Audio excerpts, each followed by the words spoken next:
evening, everyone. I am, in fact, Dwayne Johnson, and you are watching The Graham Norton Show.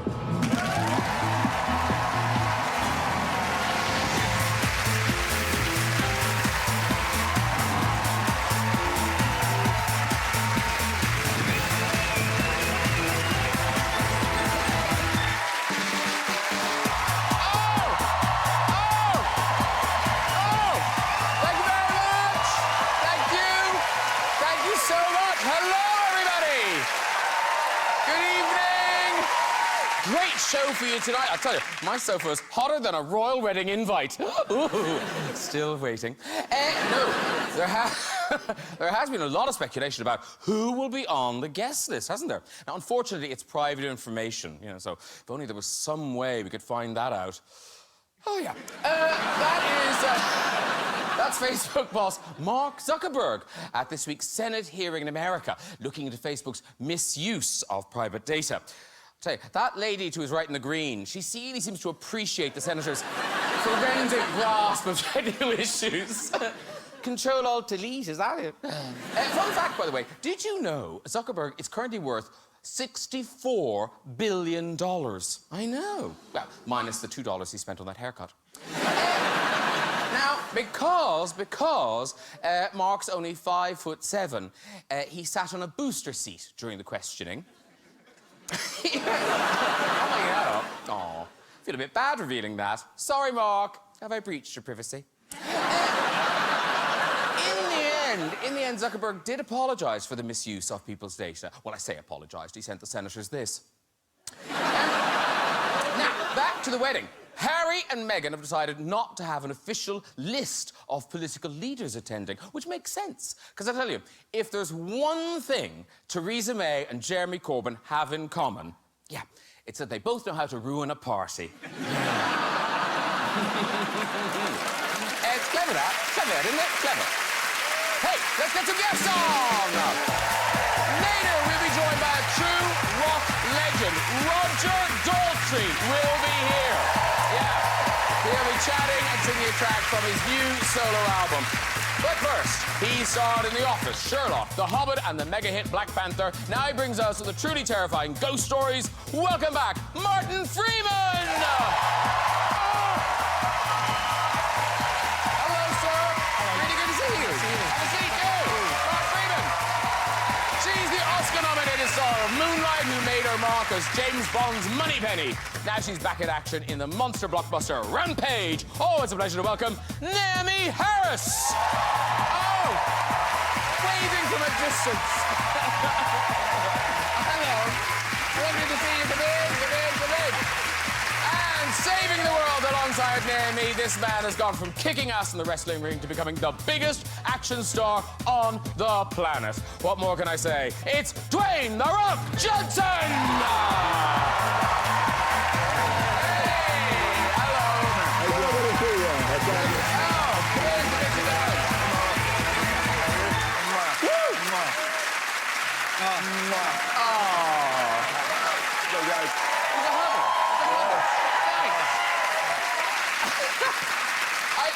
I saw Martin down the end of it. I was going to say move up, but the couch is sort of full. So, normally... This is as close as I get. Yeah, you have filled the couch. Now, ladies and gentlemen, I don't know. Dwayne Johnson, do you have your phone on you right now? Yes. Because you could be getting a call at any time. Absolutely. Any day now, any minute, we're going to give birth to a baby girl, and I cannot wait. Yeah, we. Thank you. Yeah. Yes. We are giving birth. Yes. Are we? We are, yes. Now, the contractions we're having are... You're handling it remarkably well. Thank you very much. Yes. And you know already that it's going to be a girl? Yes, we do. Okay. Yes, baby girl. And you've chosen... I have 3 girls, by the way. I can't make boys. I don't know what it is. Yeah, I try. Yeah, keep trying. I guess. Yeah. Well, that's the fun part. I will continue to try. Yeah. Let's try for a boy. Yeah. And you've chosen a name already? Well, right now, the name is Tia. Oh, so it might change. Baby Tia. Tia is like the first choice. right? It's like on the board is Tia. But, you know, we also are very open to, you know, you never know when the baby's born, all of a sudden it's, you know, Grandmetta or something. No, I mean, Tia, it does scream for a second name. Like Dalma. No, like Maria. Maria, yeah. Nice idea. It's like, when you say Tia, I just hear Maria. It's like, echo, quit. What are you going to do with the phone, though? You're just going to disappear if you get a phone call or I'm something? gone. That would be so Yeah. exciting. Well, I go wheels That up. would be That'd be so Yeah. exciting. Yes. And the two of you would be so jealous. They'd be like, what excuse can we think of? Did I tell you I'm expecting something very important as well? no, mate. FedEx delivery. Yeah. I'm getting some shoes delivered. They're lovely. I don't want to miss them. Yeah, I don't want to be out. Have to go to the post office. Congratulations to Naomie as well, because since I last saw you, your fantastic performance in Moonlight. And, yeah. But now, Moonlight and the Oscars, it is now kind of stuff of legend. The end when they read out the wrong name, and we've talked about it on the show before, and Warren Beatty's been here, we asked him what with Dawn and everything. But you were in the middle of it, so you did end up on stage. You did go up in the end. Eventually, yeah. Eventually. I mean, yeah, it took me a while because I was kind of glued to my seat in just shock, and then our producer dragged me on stage, so... But is it a nice way to win, to have disappointment first and then go, oh no, yay! I think it is in a way, because there's never been a moment like that before or since at the Oscars, so I think it's kind of cool. And when Everyone always remembers that moment, Everyone right? remembers Well, that when you're on moment, yeah. stage, you were looking out at the audience, and we've shown this picture before. It's a great picture. It's everyone, like Matt Damon, like a fly could fly with him. Michelle Williams looked shocked, but I don't think anyone is quite as concerned as Dwayne Johnson.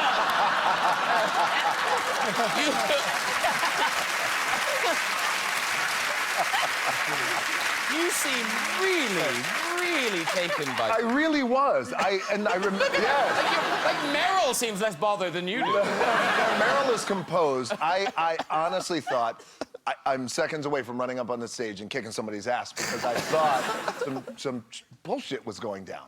So that's what I thought. You know, I thought like we were in the middle of like somebody trying to hijack something. Yeah, and then I knew she had already said yes, by the way, to Rampage. So she was on stage. I was like, don't mess with my girl. Don't mess with my girl. Fantastic. Talking of enormous achievements, Black Panther, how nuts is that, Martin Freeman? Yes. Was it bigger than Titanic now? I'm not sure, but it's done amazingly well, and we're all very proud of it. Yeah. I bet you are. Yeah, because it's Thank you. It's sort of taken on this extraordinary life beyond the movie. It's kind of gone. It feels like a moment. Yeah. Yeah. And so it's lovely to be part of that. Yeah. Because I heard you talking about you went to the premieres and they were kind of unlike anything you'd ever experienced. They were like football matches. Yeah. They were properly vocal. Pretty much every fifth line was getting a big woofer. I mean, people were hungry for it, man. You know, people wanted it. Like, it was not just a... Yeah, it was a bit more than a film. I mean, at the end, I'm a big believer in it still has to be a good film, because if it's just an important thing, it's not a good film, then who cares? But it has to be a good film, and Ryan Coogler's a clever chap. So and when you look at the poster, yourself and Andy Serkis do slightly stand out. Yeah. And apparently the cast had a name for the two of you. Yeah, we were not, because we had... we'd performed in The Hobbit together before. Oh. So we were known as the Tolkien white guys. Yeah. That's a good joke. Which is a good... Yeah, that is a good joke. Right, Dwayne Johnson and Naomie Harris bring us the monster movie Rampage. It's out now, and it's proper escapist, family-friendly fun. It's big critters, you guys... Gigantic monsters, yes. Yeah, us trying to save the world and trying not to get eaten. Yeah. So tell us who you play. I play a geneticist called Kate Caldwell, and she's responsible for creating the virus that infects the Dwayne's character's best friend, who's a silverback gorilla, and I feel really guilty about it. So I want to go on the journey with him to come up with the cure. Yes, basically. that. Yeah. And you play. Is it a primatologist? Is that what you call it? Yep. Primatologist. Yep. I play a primatologist, and I used to head up a anti-poaching unit in Rwanda.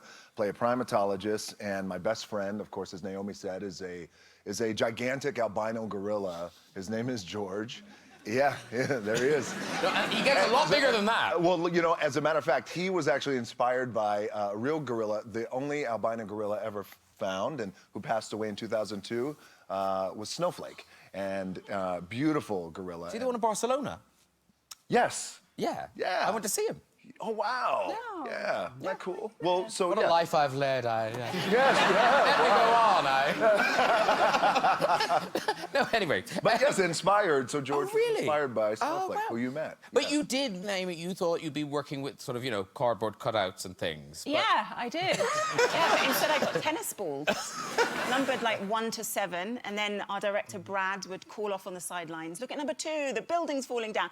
Look at number 3, the alligator's coming towards you, and that was it. That's all we had to work off. But there was somebody, like a man was George. Yes, we had an actor called Jason Lylde, and he played the gorilla, and he was fantastic. But how did that work? Because George is enormous. Well, he was at first in the movie Rampage. George is a normal-sized gorilla, and all the animals are normal-sized until they become infected with the pathogen that she created. And Jason Lyles was a motion capture actor, much like Andy Serkis, right, in Planet of the Apes, and it was an amazing process. And then as the gorilla grew in the movie, we would continue to put Jason on stands where he got higher and higher and higher. So every moment in the movie, we were always acting opposite a human being. So you could always look him in the eye? Always look him in the eye, Yeah. yes, compared to tennis By the end, balls. he was on like a crane, basically. He was standing. So you couldn't actually see his eye? I can make out his eyes. We've got a clip. This is exciting. This is you, the two of you, trying to escape what is essentially a very large dog. How the hell did we get up this roof? Maybe we don't have to get off the roof at all. What? We definitely do. Come on. David, there's no tail on this helicopter. That's right. We don't need one. What you do if you want to fly? We're not gonna fly. We're gonna crash. What? Okay. We just need to get enough lift to stay on top of the building as it falls. You know, just like riding an avalanche. No, I don't know. Very good. And the life of an actor, there we are. I love this. You've worked with tough guy James Bond, Yeah. but you've also worked with The Rock. Yes. In terms of toughness, who's tougher? Remember, you finished one film and you're hoping to do the next. Then I'm going to go with Bond now. He's tougher. He wrestles with crocodiles, for goodness sake, in his spare time. Do you really? Yes. That's a hobby. Well, no, it's an alligator. Yeah. I lived down in Florida. I live on the Everglades, and was able to go down. And there's an alligator sanctuary. There's about 6 to 8 of us that was able to pull one out of the water, and I was able to get on it and hold its jaw together and pull it back in. When you say sanctuary, Torture chamber. Yes. I feel so safe here. Alligator farm. I should have said farm. It's alligator farm, not a sanctuary. Yes. And very quickly, there is I don't know if you guys have talked about this, but you have a connection to James Bond. Yes, I don't think she knows this. Oh, okay. Yes, so this is the very first time. Yes, Yeah. so in You Only Live Twice, Yeah. My grandfather was a baddie. Oh, wow. And they had this awesome fight scene. Yeah. Now honestly, when you see his very face, cool. when you see his face, he looks like you. I mean, he does look like you. Wow. You can see him there. Can we see the clip? We can see. This is him doing some proper, because he was a proper wrestler, wasn't he? He was, Yes. So you can see him doing proper wrestling moves. Whee! Now this next bit, I think it's pretty clear that wall is made of paper. But then Sean Connery does an extraordinary thing. That's That's a very light sofa, I I think so, yes. You would pay good money for that sofa. But now, what was his wrestling name? He was High Chief. Thank you. It's so cool. Yeah. He was High Chief. He was. So that's his wrestling name. His real name was High Chief Peter Maivia, and he was a High Chief of Samoa. And he actually started his career here in England. Oh. And he was trained English style. And at that time, in the '60s, I believe, English style wrestling was. There was a lot of what's called shoot wrestling, like derived from shoot fight, which eventually became MMA. So it was a very tough style of wrestling here in England. And yeah, so that's how he was trained. And we've got that picture of him. Now, is this him as a wrestler? Is that his kind of like his stage gear, or is that him in Samoa? That's him as a pro wrestler, but wearing his High Chief gear. And is it true that in Moana, that your character was based on him? Sure, correct. So a lot of the details of that character, Maui, was based off of my grandfather with the long hair and very big build and tattoos. And in Polynesian culture and Samoan culture, to become a high chief, you have tattoos 360 degrees from your knees all the way up to the bottom of your chest. Everything. Wow. And it's hardcore, and they do it with a tap. Yeah. Yes. Everything? Nah, not everything. Well, yeah, that's what I heard. I heard everything. yes. Working around. Well, the cash and prizes is lifted, and then you. Oh, okay. Yeah. But because you've been in that film now, do you get sort of children wanting you to kind of delight them as Maui? All the time. All the time. Like, it's constant. It's always constant. Oh, you sing the song, sing your song, sing your song. And I do it, and then they cheer, and then I go, say, okay, well, have a good day, and then sing again. Constant, yes. He has a great voice, though. Oh, thank you. You should sing for them.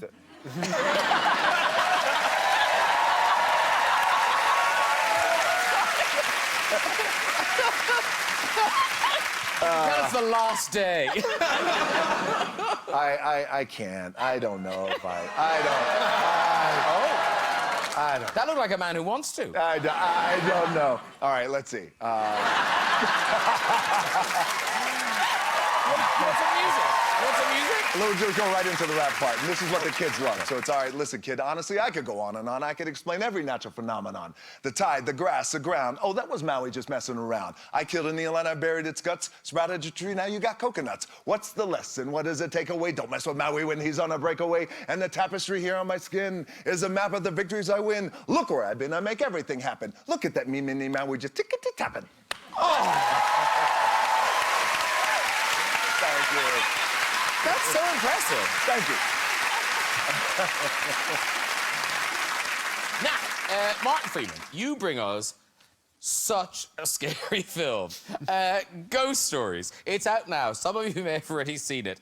And it is what it says. It's a collection of ghost stories with a sort of framing device. Yes, indeed. Yeah, I suppose it sort of borrows from that kind of British horror film, I guess from the 50s to the 70s, those sort of portmanteau films where there'd be 3 or 4 stories in one film, somehow kind of linked. Those Hammer and Amicus old British films that I grew up watching on the telly, I guess. You know, that was one of my first connections with horror. I'd watch Match of the Day on a Saturday night and then a double bill of, you know, some old horror films. It was fantastic.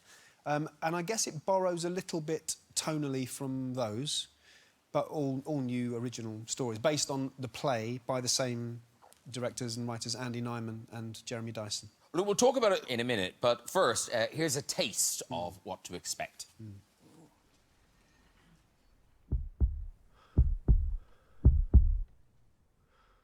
You're telling me you actually saw that happen? It's my understanding that poltergeist is an evil spirit or an angry spirit. Is that true? No. There's absolutely no evidence to support that. The guys at the hospital took Maria in for a scan that they didn't want to show us. Said there were distortions on the screen or something. No. Sorry. Right in the middle of this Chinese thing.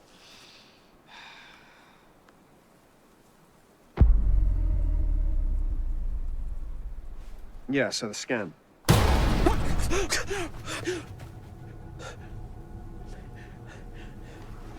A bit chilly, Prof. Sorry, Have you ever killed anything, Mr. Goodman? Certainly not. Nothing you'll admit to, eh? So good. Those fights. That's cool. I love those fights. They're great. Yes, yeah, they're clever. They're clever chaps. Yeah. Andy and Jeremy, and Really, Andy's really good. brilliant in the film as well. And yeah, I really like it. I really like it. It's No, it's enjoyably scary. Yeah, it's kind of proper horror film. It's not like a Saw or No, a it's thing, not 3 hours of someone getting a drill bored into their skulls. You know, it's not that sort of horror. Happily. porn. Yeah. It's not that. Yeah.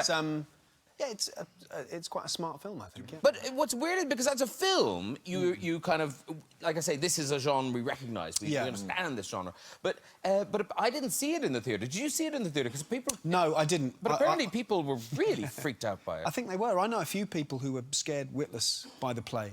And I've done a product, you know, the play The Woman in Black. Oh, yeah. I did that years ago, and getting a live reaction, you know, a live terrified reaction from an audience it's amazing, because you're so used to sort of having it on the TV or maybe at a film, but when you can occasionally elicit that reaction from a lot of people in an auditorium, like a live theatre, Yeah. it's so enjoyable, because people are just terrified. But, you know, that communal thing of wanting to go somewhere, in a room, in the dark, and wanting to be terrified it's important, I think, because it's enjoyable, you know. Yeah, and it's weird because I don't know where the pleasure is. Yeah. This is like you leave out. I'm still alive. I'm good. Well, I know some people. Yeah, I know some people who can't. You know, I have friends of mine who've come to see it who just can barely bear to watch it. Really, they just look at the floor when they know there's scary bits. And weirdly, unusually, let me say, your character isn't very likeable. Like you're normally quite a nice guy in things. Yeah, I have played some nice guys. That's true. Yeah. I mean, I suppose I play people with empathy. I suppose a lot. Yeah, of the but this time. guy, not that. Not really. No, he's a quite an obnoxious. Are you a bad guy in it? He's not. Yeah, he's not a nice man. Yeah. I mean, because there are 3 kind of ghost stories, and the other Andy Naomie, who I'm in the scene with there, he plays somebody whose life's work it is to debunk the belief in the supernatural. He wants people not to believe in anything supernatural. Your character? No, the other guy. Okay, yeah. And But you believe. So I'm one of those people who I've got a case here. OK, well, if you don't believe in the supernatural, what the hell happened to me then? So I'm one of those cases, like, well, I can't explain this any other way than a belief in the supernatural, because something terrible has happened to me. Do you hunt them, though? No. Oh, got Sorry. it. You're not seeing it now, are you? He's going to remake it. He's going to remake it where he hunts down ghosts You hunt them, and kills them properly. Why aren't you hunting monsters? Naomie, this film is not for you. No, absolutely. I don't watch any horror movies ever. No, I don't. The last one I ever watched was Jaws, and that was enough for me. Seriously. Was that a similar thing? Did you watch it too young? No, I was old, and I was still scared. I just can't do horror movies. Right. I have too much of an imagination. Poltergeist? Haven't seen Amityville it. Horror? Have not seen it. Conjuring? Have not seen it. Ah. No. None of them. I refuse. Because I knew the scare that was coming in that, so I was kind of, out of the corner of my eye, I was watching you to see if Dwayne would kind of play nothing. He was waiting for the hunting scene. Yeah. That monster's so close to him, why doesn't he shoot it? It's right in his face now. Oh, he's missed an opportunity there. But some things do frighten you, or you don't like. Roller coasters? You don't like roller coasters? Well, it's not that I do... Well, yeah, I have a thing getting strapped in. And you know, with roller coasters, sometimes they have the bars that come down. Oh, yes. Blocks and things like that. And it just, if I feel compression on my chest and my shoulders, it just starts to, freak I'm me not out. being weird. Would you even fit in one of them? I mean, how did Well, maybe that was the problem. it just comes down to here. That's probably the problem that happened, yes. And I guess it developed probably in my mid-20s when we were down at Universal in Florida, and it came down on me, and I felt it. Maybe I was a little too big, but I felt it press. Yeah. So it colored me, and that was it. But in your previous life, you had things pressing on your chest, like you had people pressing on, like you. So you.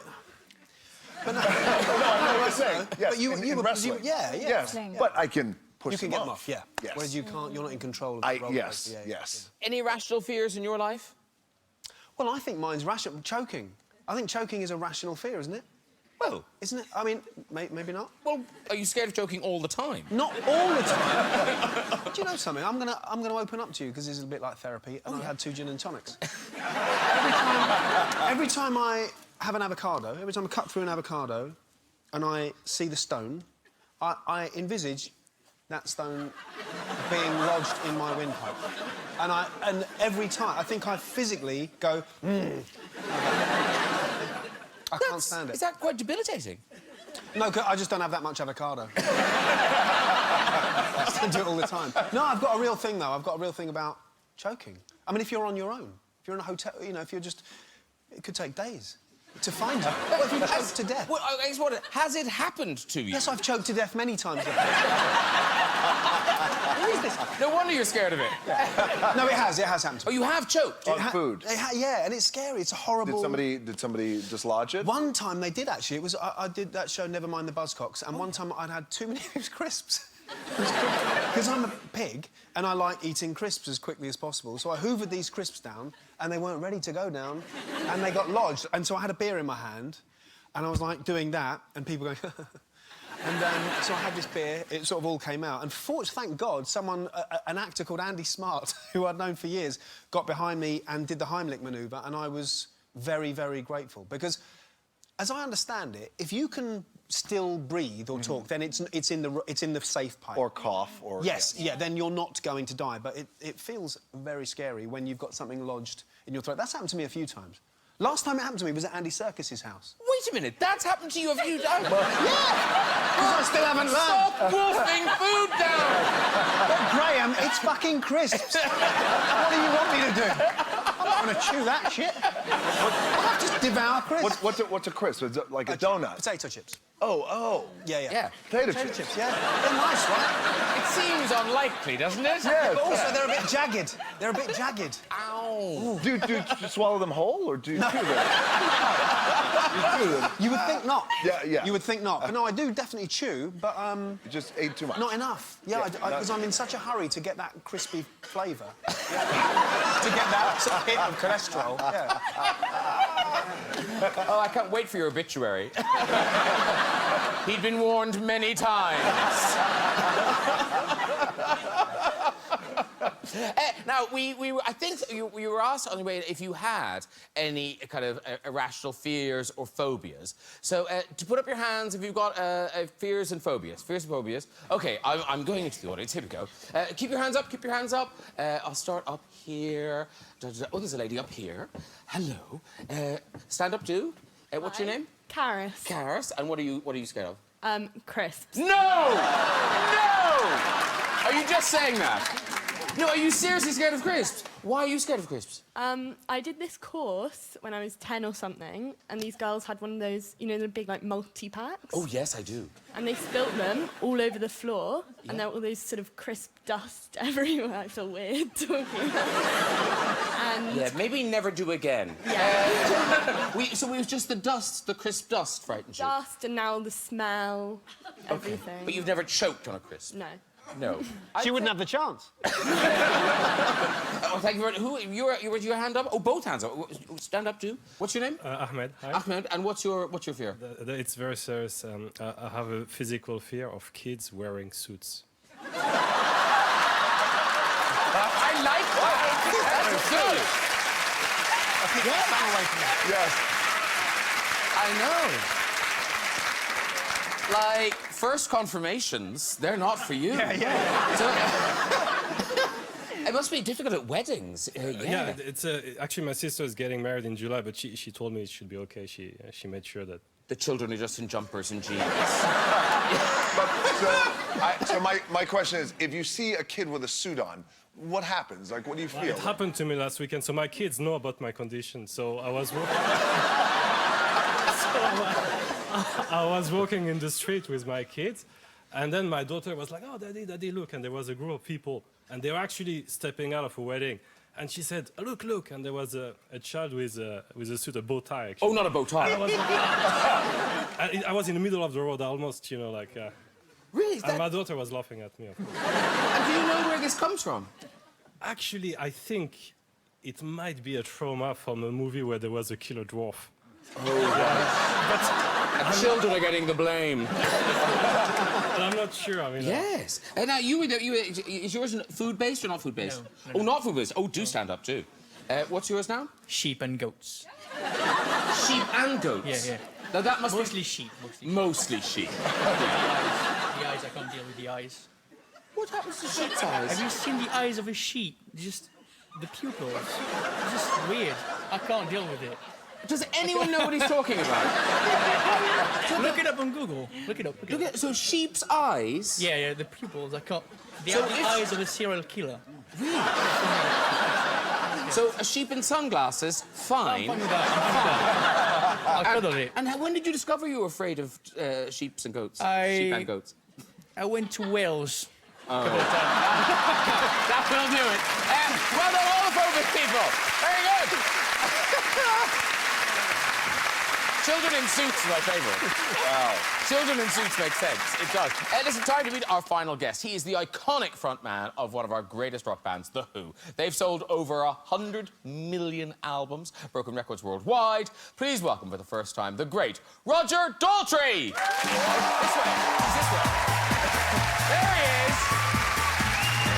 Hey. Hello, sir. Very, very nice to see you. Come in. That's Dwayne. Good to see you. Hiya. There is Martin. Martin. Have a seat, too. Have a seat, too, sir. There you go. Oh, welcome to the show, sir. How are you? Very well, thank you. Good, good, good. And welcome back to the world of music, too. A new album, As Long As I Have You. And that is out on the 1st of June. Yeah. And I suppose it's not quite what people would expect from Roger Daltrey's solo album. No, well, my solo albums were always a hobby, but I've taken this one seriously. And I've gone back to doing the kind of music that Who used to do before Pete Townsend started writing the songs. And I used to be a soul singer, but of course at sort of 17, 18, 19 years old, you can sing the words and the notes, but there's not much soul in there because you haven't lived a life yet. Yeah, yeah, So it's been great to revisit them and, you know, with the years I've got underneath my belt now. Yeah. And have you finished your memoir? Have you finished I finished it, yeah, yeah. And when does that, went that out later in the year, October? It's out in October, yeah. It's called Thanks a Lot, Mr. Kibblewhite. The publishers know that's what it's called? Oh, yes, well, they do now. Who was Mr. Kibblewhite? He was my headmaster. Oh, OK. Yeah. But, I mean, I looked at all the other rock biographies and I didn't do a publishing deal and then write a book. I just wrote a book and then went and gave it to publishers. And they liked it, and I was shocked. Because I didn't want to be under the cosh of we want more of that, we want more of that, we want more of that. I wanted to write a book about what it felt like to be in the middle of that whirlwind, of being in what became the biggest band in the world in the early 70s, mid-70s. The Who were massive, massive. And, of course, we were street kids from Shepherd's Bush, from around here. Yeah. So to deal with what was loaded on us at sort of 25 years old was so difficult because it was an industry that we were making up as we went along. And not to judge the other members of The Who, but are you the only one who remembers any of it? No, Pete remembers a lot of it. There's big gaps that I don't remember, I must say. I've had 5 quite bad concussions in my life, and there's such big gaps that I don't remember. But I was the only straight one with 3 addicts. You know, Pete was an alcoholic, later a drug addict. John was an alcoholic, cocaine addict. Moon was an anything addict. Even Vim. But that must have been so hard being that guy. Well, someone had to be straight, and someone had to be tough, and it fell on me. Because, Mark, you're a huge Who fan, aren't you? Yeah, I love The Who, yeah, of course I do, yeah. But you like the whole thing. It's not just the music. You like the whole look, everything about them. Yeah, I mean, you know, since I was a kid, the mod thing was always a massive, massive thing for me, and it influenced my entire life, really, yeah. It did. Are you sorry you didn't end up in music? Because I hear you talking about music, and it seems like you like it more. Well, I do. I like it more than anything, yeah. Yeah. It's definitely my favourite art form. I can literally sing, but, I mean, you wouldn't want to hear my album. You ought to try making one. You're good. Yeah, do that. And when it comes to, you know, lots of people love The Who, but when it comes to all those stereotypical, archetypal kind of rock band things, you know, smashing guitars, wrecking hotel rooms, throwing TVs out of hotel rooms, that's all you. I mean, that's all... That wasn't me. No, but it was The Who. That was The Who who started all that. Yeah, it was mostly Keith Moon and Pete Townsend. Moon did most of the damage, but Pete Townsend was quite an instigator of quite a lot of it. And it was all done in great jest at the time, but now I think back on it, a lot of it wasn't really very funny. But, well, there's one thing we can talk about, because we've got a clip. This is a moment of madness. Was it your live, kind of prime-time debut on American TV? You're talking about Smothers Brothers? The Smothers Brothers. Oh, God. Oh, dear. The Smothers Brothers was the biggest show in America in its day. This was 1967. And they invited us on, and of course, we were kind of famous at that time for breaking up our instruments with My Generation. And we did the rehearsal. And by the way, on the same show were two of the biggest stars of their time in the whole of the film industry. There was Betty Davis and Mickey Rooney. Wow.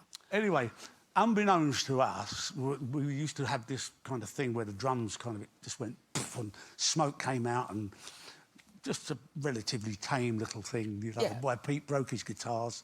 And it was theatrics to go with the noise that the guitar made while it was being broken, which was like an animal being slaughtered. Anyway, when it came to the take, Moon had got the pyrotechnician drunk and bunged him a couple of dollars, and he overcharged the cannon that was behind the bass drum. And it went off like a hand grenade. I mean, it really... But like, people got hurt, didn't they? Well, Moon had a bit of shrapnel. He had a bit...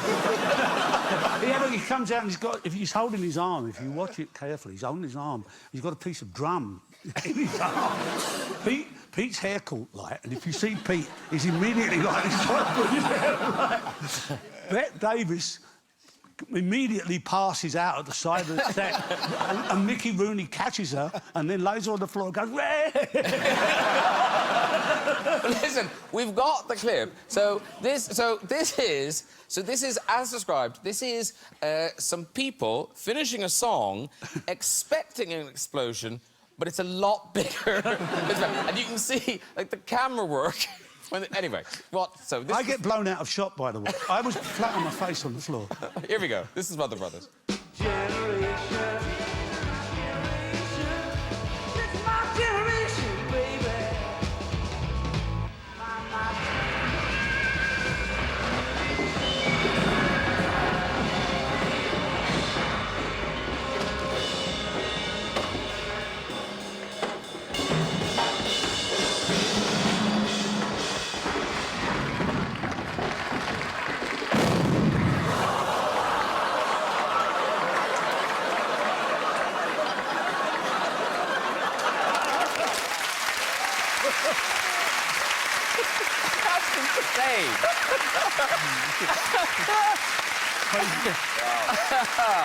Well, let's hope that doesn't happen tonight. Roger, would you like to go over and join your band? Yeah, we're about to hear from you. Yeah. OK, they're waiting for you over there. OK, performing As Long As I Have You, it is Mr. Roger Daltrey!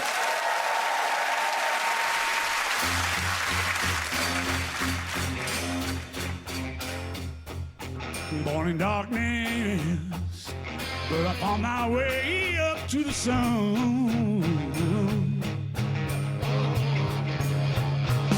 I had a lot of battles, some I've lost and some I've won. Well, let me tell you, girl, you ain't seen nothing yet.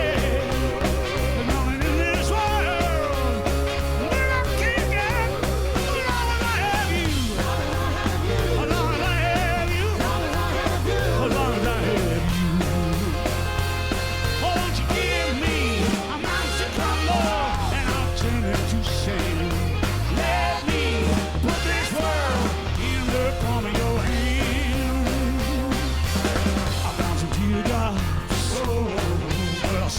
way out of the blue.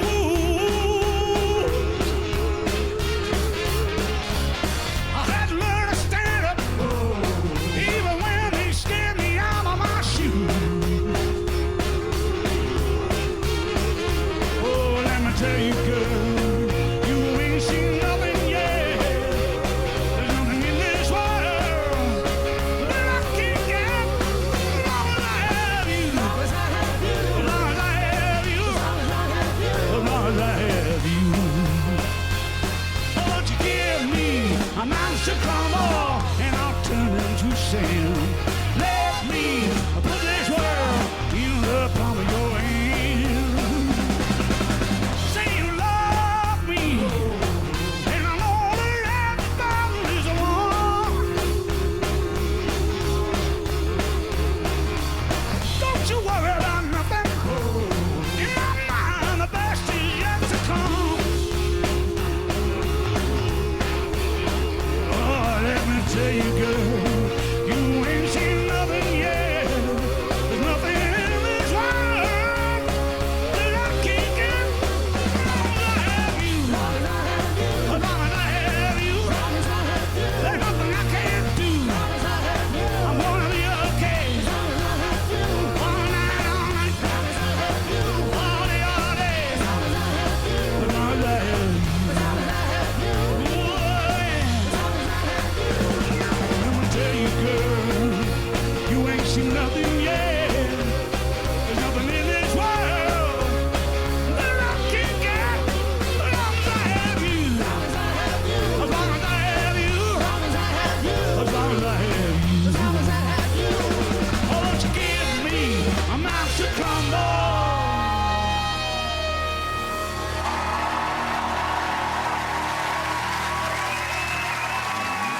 Hey! Roger Daltrey, everybody! Come on back, dude. Come on back. And let's hear it for that band as well, ladies and gentlemen. That band, they're amazing. Fantastic. That was fantastic, Roger. Have a seat there beside Martin and then we're nearly out of here. Okay. That was terrific. Really, really great. Woo! Tell you, we're all energized now. Yeah. Listen, before we go tonight, we do have time for a quick visit to the big red chair. Who's there? Hello. Hiya. What's your name? My name's Phil, and I'm from Surrey. Phil's from Surrey. That was good. That was very good. I'm from Phil, and I'm from Surrey. And what do you do, Phil? I work in the public service. In the public service. Does that mean tax? No, it means police. Oh, police. Oh, are you plain clothes? Is that... I am tonight, yeah. Study that face, everyone.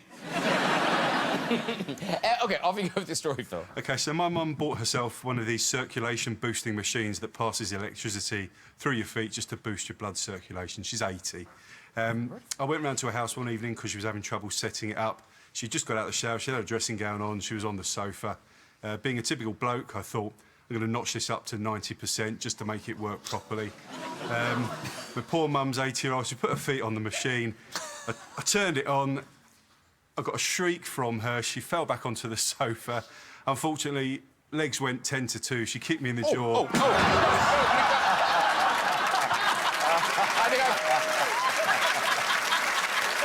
think I've spared us all a visual. Have I? I hope I have. Should we go, one more? Should we have one more? OK, one more. Here we go. Here we go. Here we go. Oh, the glamour. Hello. Hi. What's your name? My name is Sakina. Sakina. Ooh, dress up Friday. And what do you do, Sakina? I am a patient advocate for mental health. Wow. And where are you from? I'm half American, half Iraqi. OK. OK. Off you go with your story. So I actually grew up in New Zealand, and I used to work at a major art gallery there, and I'm guessing this is the time where The Hobbit was being filmed. Because one day Sir Ian McKellen walked in. I was very excited. I went up to him, said hi, shook his hand. He was a lovely, lovely guy. But then he started going to part of the gallery where you need a ticket to get into the exhibition. So I asked him, I said, oh, do you have a ticket for the show? And he said, no, I don't. And I said, I'm sorry, you shall not pass. It's quite funny, though. I should have made a walk. Well done, everyone who's going to join us on the show and have a go in that red chair. You can just visit us at our website, this very address. That is it for tonight. Please say a huge thank you to my guest, Roger Daltrey, everybody. Martin Freeman. Harris and Dwayne Johnson. Join me next week with musical guests Calvin Harris and Dua Lipa, Hot from the Kitchen, Mary Berry and Claudia Winkleman, actor Maxine Peake, episode star Matt LeBlanc, and Doctor Strange himself, Benedict Cumberbatch. I'll see you then. Good night, everybody. Bye-bye.